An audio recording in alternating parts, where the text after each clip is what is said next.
മാറാനായിട്ട് ഞാൻ ഉപദേശിച്ചു എന്നുള്ളത് നേരാ. പക്ഷേ ഏട്ടത്തി അതിന് സമ്മതിച്ചിട്ടില്ല. എടി, ഇവളെ നിനക്ക് ശരിക്കും അറിയില്ല. മാറില്ലെന്ന് ഇവള് പറഞ്ഞ മാറും എന്ന അർത്ഥം. ജോലിയും വാങ്ങി പൊടിയും തട്ടി പോവാനാ പരിപാടിയെങ്കിൽ അത് തടയാനുള്ള വഴി ഞാനും നോക്കും. കേട്ടോടി? ഞാൻ ഇങ്ങോട്ടും പോവില്ല അമ്മ. എനിക്കതിന് സാധിക്കില്ല. നീ എങ്ങോട്ട് വേണമെങ്കിലും പോയിക്കോ. ആ ജോലി ഇവൾക്ക് കൊടുത്തിട്ട് ഇവിടുന്ന് പോയിക്കോ. ഇല്ല,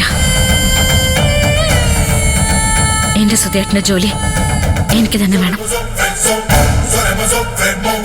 ഞാനത് ആർക്കും തരാൻ ഉദ്ദേശിക്കുന്നില്ല. ഇപ്പോഴെങ്കിലും കുറച്ചൊരു തീരുമാനം എടുക്കാൻ പറ്റിയല്ലോ, നന്നായി. അത് ശരി, നീ ഇപ്പൊ ഇവളുടെ ഭാഗത്തായോ? ഞാൻ ന്യായത്തിന്റെ ഭാഗത്താ. എടി, ഇവളുടെ കൂടെ നടന്നാലേ നിന്റെ ജീവിതം കൂടി ഇല്ലാതാവും. തൊടുന്നിടം നശിക്കും. അങ്ങനെ ഒരു വരം കിട്ടിയവളാ ഇവള്. ഇവിടെ വന്ന് കാലുകുത്തി ഇവിടെ അങ്ങ് നശിച്ചു. ആ സിദ്ധുവിനെ കെട്ടാൻ നോക്കി അവന്റെ ജീവിതവും നശിച്ചു. പാർവതി പറഞ്ഞത് ശരിയാ മോളെ. ഇവളുടെ കൂട്ട് ഉപേക്ഷിക്കുന്നതാ നിന്റെ നല്ല ഭാവിക്ക് നല്ലത്. അല്ലെങ്കിലേ അവസാനം കരയാനേ നിനക്ക് നേരം കാണൂ. നിങ്ങൾക്കൊക്കെ ഭ്രാന്ത എന്നൊക്കെ നിനക്കിപ്പോ തോന്നും.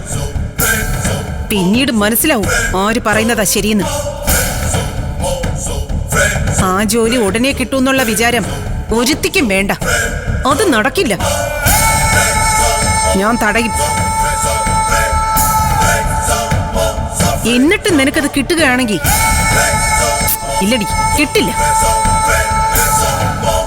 എനിക്ക് ജീവനുള്ളപ്പോ ഞാനതിന് സമ്മതിക്കില്ല. അതിനുള്ള വഴിയൊക്കെ ഞാൻ കണ്ടുവച്ചിട്ടുണ്ട്. അതെ, മുത്തശ്ശിയാണോ എരികേറ്റി അമ്മയെ ഇങ്ങോട്ട് പറഞ്ഞു വിട്ടത്? ആണെങ്കി കേട്ടോ, ആ ജോലി ഏട്ടത്തിക്ക് കിട്ടുകയും ചെയ്യും, ഏട്ടത്തി ഇവിടുന്ന് താമസം മാറുകയും ചെയ്യും. നിങ്ങളെ കൊണ്ട് ചെയ്യാൻ പറ്റുന്നത് എന്താന്ന് വെച്ചാ അങ്ങ് ചെയ്യും. നമുക്ക് നോക്കാം.